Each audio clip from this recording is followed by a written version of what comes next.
Bimedjoumé, bonjour en langue maka, langue parlée le long du fleuve Nyon, à l'est Cameroun. Le Nyon qui est le deuxième plus long fleuve du Cameroun après la Sanaga, c'est la langue maka. Bimedjoumé.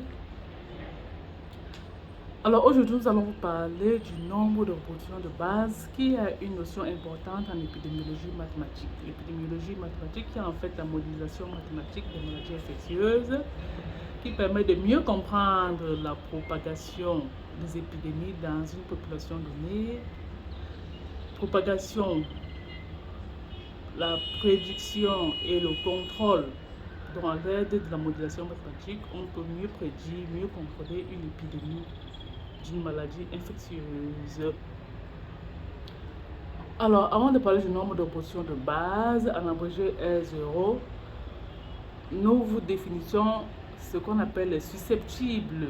Donc, quand on a une population donnée et qu'une maladie se déclare dans une population, on partage cette population en au moins 3 compartiments. C'est-à-dire le compartiment des susceptibles, le compartiment des infectieux et le compartiment des guéris. Alors, les susceptibles, ce sont des gens qui ne sont pas encore malades et qui ne sont pas vaccinés contre cette maladie. Donc, on prend une maladie donnée, on prend le Covid, quoi. Alors, les infectieux sont ceux qui sont malades et qui peuvent transmettre la maladie. Parce qu'on peut être infecté sans pouvoir transmettre la maladie. Alors, ceci dit, le nombre de positions de base, c'est le nombre de nouveaux malades qu'on introduit. Un malade infectieux dans une population entièrement faite de susceptibles. C'est-à-dire, si nous sommes 50,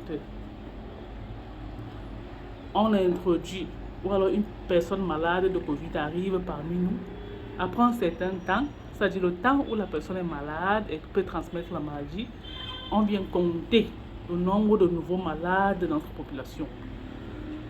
Alors, si le nombre dépasse 1, si nous sommes plus d'une personne malade, de nouveaux malades, alors l'épidémie est déclarée. Si, par contre, on compte pas plus d'une personne, ça veut dire qu'il n'y a aucune personne, il n'y a aucun nouveau malade. Alors, il n'y a pas d'épidémie.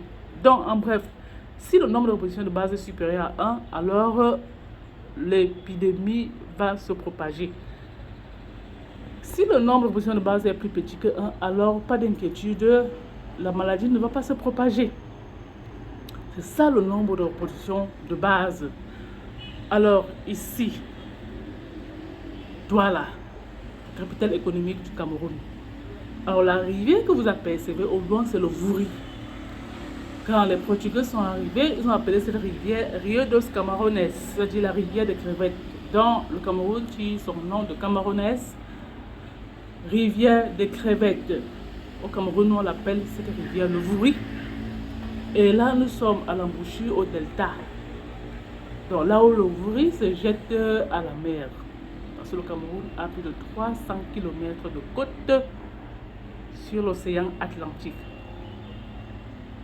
Bye bye. Aujourd'hui, c'était le nombre de reproductions de base.